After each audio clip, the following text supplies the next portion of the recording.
Haleluya, salam saudaraku. Berjumpa kembali dalam program Jalan Kehidupan. Masih dalam segmen Sapa Jemaat di Rumah, kita akan bersaat teduh bersama-sama agar sepanjang hari yang akan kita lalui hari ini sungguh menjadi hari yang menyenangkan dan diberkati oleh Tuhan. Mari kita berdoa. Bapa, kami rindu lawatan-Mu melawat kami.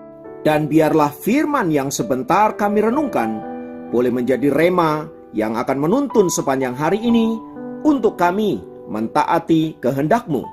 Berfirmanlah, kami siap diberkati. Dalam nama Yesus. Haleluya. Amin. Firman Tuhan kali ini terambil dari Kisah Para Rasul 20 ayat 19. Kisah Para Rasul pasal 20 ayat 19 berkata, "Dengan segala rendah hati aku melayani Tuhan. Dalam pelayanan itu aku banyak mencucurkan air mata dan banyak mengalami pencobaan dari pihak orang Yahudi yang mau membunuh aku." Saudaraku, dalam memenuhi panggilan Tuhan Yesus, Rasul Paulus yang tadinya adalah seorang yang kejam, seorang pembunuh, bahkan hendak membinasakan kekristenan, kini menyerahkan seluruh hidupnya kepada Tuhan. Dan dalam menjalankan tugas pelayanan itu, ia banyak sekali mengalami apa yang namanya pengorbanan. Sebagaimana yang kita baca di dalam firman Tuhan di atas, saudaraku, bagaimana Rasul Paulus menjelaskan bahwa dalam menjalankan tugas pelayanannya itu, ia kerap kali mengalami penderitaan, bahkan pergumulan yang sering kali merenggut nyawanya.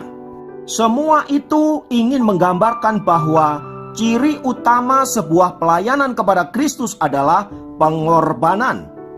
Jika belum ada pengorbanan, sesungguhnya kita masih belum melayani Tuhan dengan sungguh-sungguh. Mengapa? Karena tidak ada sesuatu yang kita korbankan atau kita berikan kepada Allah. Umumnya, orang hanya mau melayani Tuhan saat keadaannya sedang baik-baik saja atau normal-normal saja. Bila keadaannya tidak baik atau tidak normal, maka ia mulai enggan untuk melayani Tuhan, atau bahkan bisa jadi tidak mau beribadah lagi kepada Allah. Padahal saudaraku, sesungguhnya pengorbanan itulah yang sangat diperhitungkan oleh Allah ketika kita mengiring Tuhan atau melayaninya. Jadi, kita hanya dapat dikatakan sedang melayani Tuhan jika kita telah berkorban sesuatu kepada Allah. Apapun bentuk pengorbanan itu, entah itu waktu, entah itu pikiran, entah itu perasaan, tenaga, bahkan harta benda yang kita miliki. Pelayanan yang tidak mengorbankan apapun tidak akan mencapai apapun di hadapan Allah. Demikian juga saat kita beribadah, bila tidak ada korban yang kita berikan kepada Allah, entah itu korban pujian penyembahan atau korban persembahan-persembahan yang kita berikan kepadanya, maka kita belum dapat dikatakan sedang beribadah kepada Allah. Sebab jika tidak ada kadar kesulitan atau pengorbanan di dalam melayani Tuhan atau dalam peribadatan kita kepada Allah, maka pelayanan kita itu tidak akan mendapatkan berkat. Pertanyaannya, mengapa pengorbanan adalah sesuatu yang sangat penting di dalam pelayanan kita? Harus diingat saudaraku bahwa Tuhan Yesus beserta dengan murid-muridnya dalam melayani Allah yang Maha Tinggi seringkali menunjukkan sebuah pengorbanan. Dan pengorbanan terbesar yang diberikan Tuhan Yesus adalah ketika ia mati di atas kayu salib untuk menebus dosa-dosa manusia. Karena itu saudaraku yang dikasihi Kristus, ketika kita hendak melayani Tuhan, ada beberapa hal penting yang perlu kita renungkan.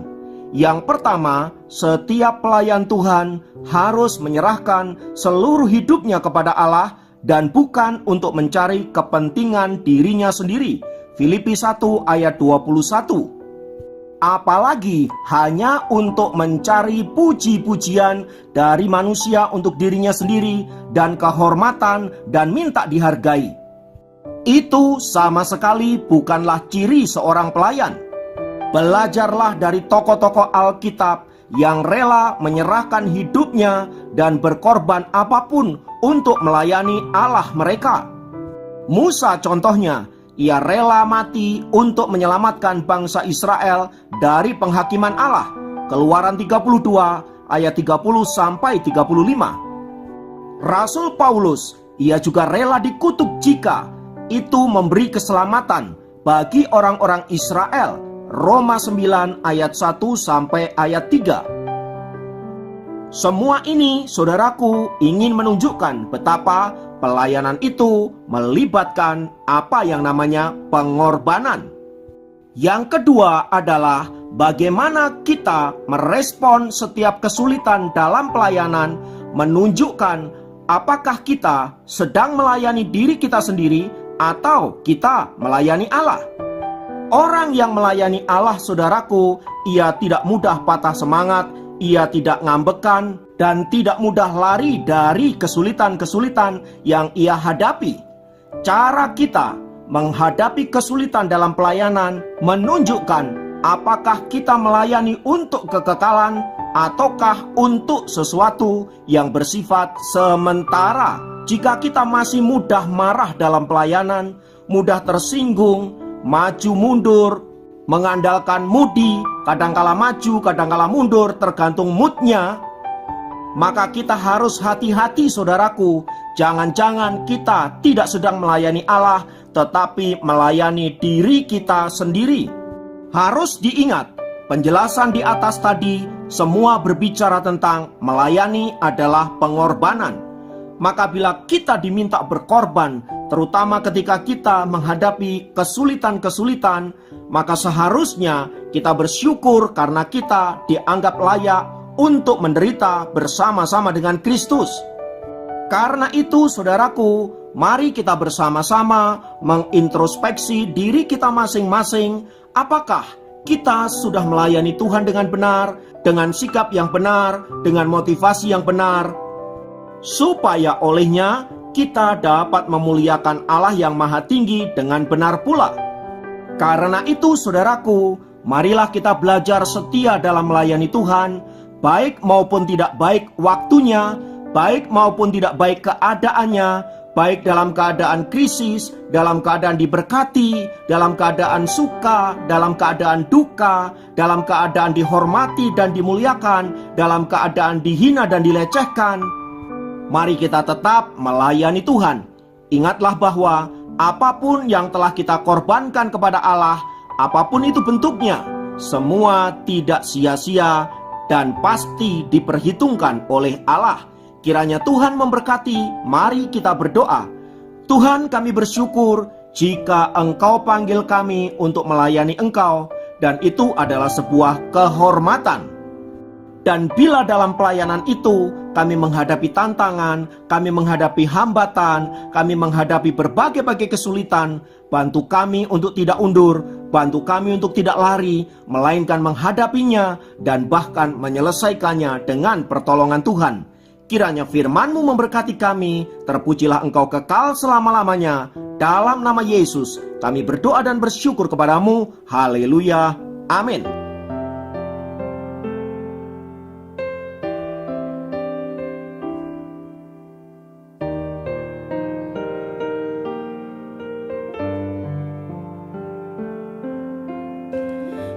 Musim akan selalu berganti, kasih Tuhan tetap abadi,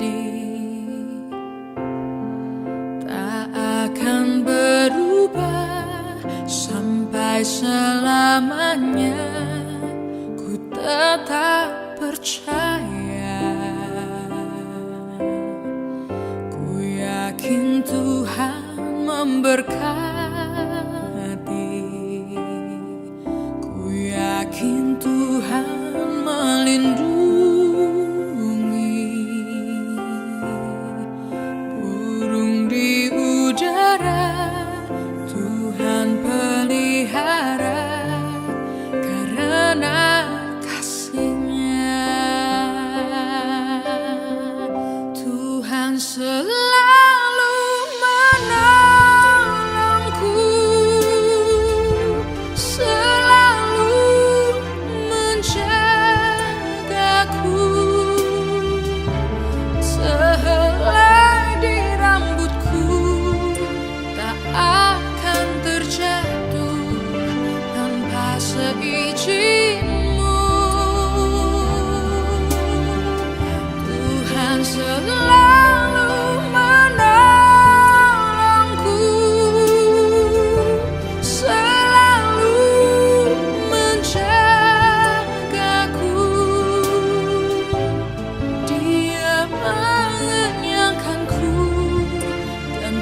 hidup